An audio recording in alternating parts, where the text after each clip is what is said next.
ఇంకొక ఇంటర్వ్యూతో మీ ముందుకు వస్తున్నాను. అది ఎవరు అని అంటే ఈ మధ్యన తన సంగీతంతో తన పాటతో అందరి మనసులు దోచుకున్న, నిజంగా మీరు అనుకున్నారా ఈ పాట పాడినప్పుడు ఇది ఇంత వైరల్ అవుతుంది అని, ఇన్ని మిలియన్ వ్యూస్ యూట్యూబ్ లో వస్తాయని? కానీ మీరు అనుకున్నారా అసలు పాటకు ఆరంభం ఏంటిది? ఈ ఆరంభం అంటే అమ్మా, ఈ పాట అయితే నేను రచన చేసినటువంటి పాట కాదు. ఆ మాల వేసుకుని ఇల్లు వచ్చేసాం, ఆ టైం అయిపోయింది, శ్రీరామనవమి టైం వచ్చేసింది, మార్చి ఏప్రిల్ అట్లా. ఇక అప్పుడు నాన్నగారికి రాముడు అంటే ఇష్టం కదా, ఈ రఘుకుల తిలక బాగా పాడతాడు ఆయన, ఈ పాటనే చేపిద్దామని చెప్పి ఇప్పుడున్న ట్రెండ్ కి అనుగుణంగా మంచి ఫాస్ట్ బీట్ పెట్టి ఫోక్ గా మంచి మ్యూజిక్ తో ఈ ట్రాక్ చేయించి నాకు వచ్చి చెప్పాడు గారు. రామ జన్మభూమి ఆ వివాదం ముగియటం, గుడి కట్టడం అనే స్టేట్మెంట్ రావటం, ఇవన్నీ వచ్చిన తర్వాత చాలా ఆనందం వేసింది. వాళ్ళు సెల్ఫీలు ఫోటోలు తీసుకుని సన్మానాలు చేస్తా ఉన్నారు.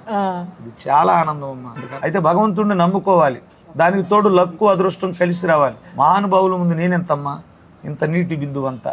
నాకు సంగీతం తెలియదు,